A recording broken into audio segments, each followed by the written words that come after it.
नाही, माझं एवढंच मत आहे की त्या मुलीच्या आईला आम्ही भेटलो, भावाला भेटलो, भाऊ म्हणजे दूरचे कझन्स असावे, आणि त्यांच्या सगळ्यांशी बोलून मी त्यांना हेच सांगितलं, आम्हाला सुद्धा या बाबतीत राजकारण करायचं नाही, त्यामुळे आमची जी काही स्टेटमेंट आहेत अराजकीय. पण शेवटी मुलीच्या वडिलांनी जर ही भूमिका घेतली असेल तर नक्कीच त्याला मान दिला पाहिजे, सन्मान दिला पाहिजे. तो व्हिडिओ मी आधी बघितला नव्हता, आधी बघितला असता तर मी सुद्धा त्यांच्या इच्छेप्रमाणे इथं यायला टाळलं असतं. पण कालचं जे आंदोलन झालं ते पालकांकडनं झालं, कालचं जे संध्याकाळचं आंदोलन झालं हे लोकांकडनं झालं. आता दुपारच्या आंदोलनामध्ये आम्ही स्वतः नचरापूरमध्ये जाऊन संवाद लोकांशी साधला, काही गोष्टी आम्ही समजून घेतल्या.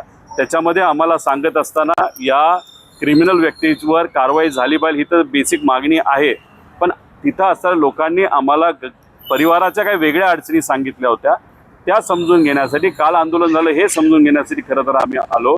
पण याच्यात कुणीही राजकारण करू नये, जी परिवाराची भूमिका तीच आमची त्या ठिकाणी भूमिका आहे आणि त्या भूमिकेला मान सन्मान देणं हे महत्त्वाचं आहे. आणि त्यांची जी मागणी आहे की त्याला फाशी झालीच पाहिजे, त्यासाठी लोक आणि खास करून या सोसायटीचे महाराष्ट्राचे लोक, सामान्य लोक जी लढत आहेत त्यांच्याबरोबर आम्ही सुद्धा जे काय आमच्याकडनं करता येईल ते प्रामाणिकपणे त्या ठिकाणी करू, असा शब्द त्या परिवाराला त्या ठिकाणी दिलेला आहे.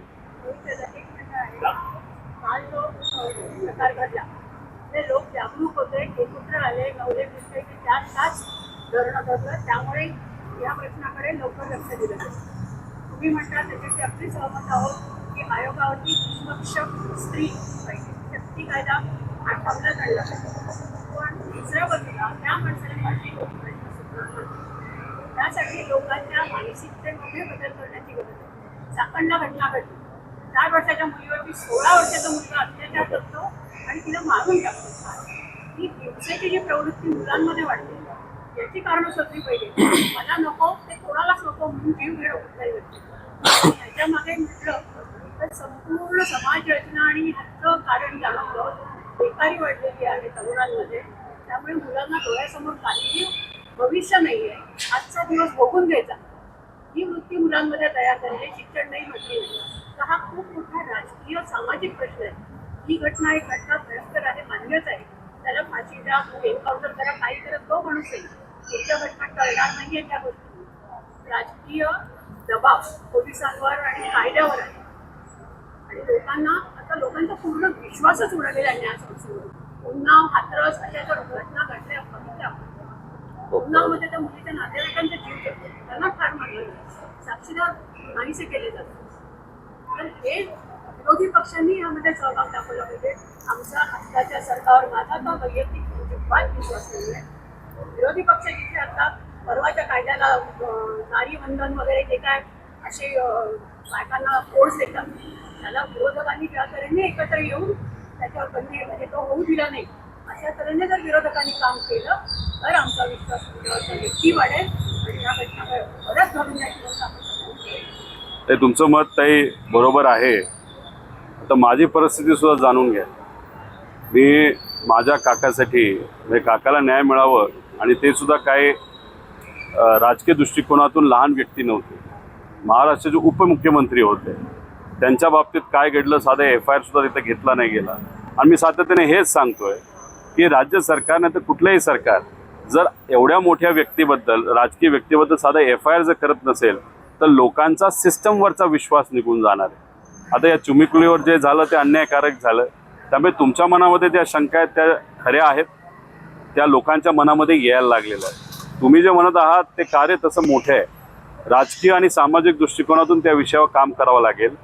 पण सुरुवातीला एक धाक बसला पाहिजे, एक भीती बसली पाहिजे की आज जे लोक त्या लेवल सांगण्याच्या पलीकडे गेलेले आहेत त्यांना वेगळ्या पद्धतीने आणि पोलिसांच्या माध्यमातूनच आणि कायद्याच्या माध्यमातूनच सरळ केलं पाहिजे.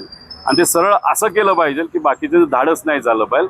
आणि तुम्ही जो महत्त्वाचा मुद्दा घेताय तो शाळेपासूनच राजकारण न आणता जर आपण त्याच्यावर काम केलं तरच होईल. आणि बेरोजगारी हा मुद्दा महत्त्वाचा आहे, कारण 7 लाख रुपये इंजिनिअरिंगची फी देऊन नोकरी लागत नसेल तर मग लोकांचं मत आणि मुलांचं मत असं व्हायला लागलंय की माझ्या आईवडिलांनी कष्ट करून मला शिकवलं, मला सिस्टममध्ये नोकरीच जर मिळत नसेल तर मग काय, मी काय करेल तरी चालेल, ही जी भीती लोकांची जायला लागली ते तसं बघितलं तर फार डेंजरस आहे. आणि माझं प्रामाणिक मत आहे, मी ओपनली बोलतो, नेत्यांच्या मुलांना भीती नाही, मोठ्या बिझनेसमॅनच्या मुलांना भीती नाही, अधिकाऱ्यांच्या मुलींना भीती नाही.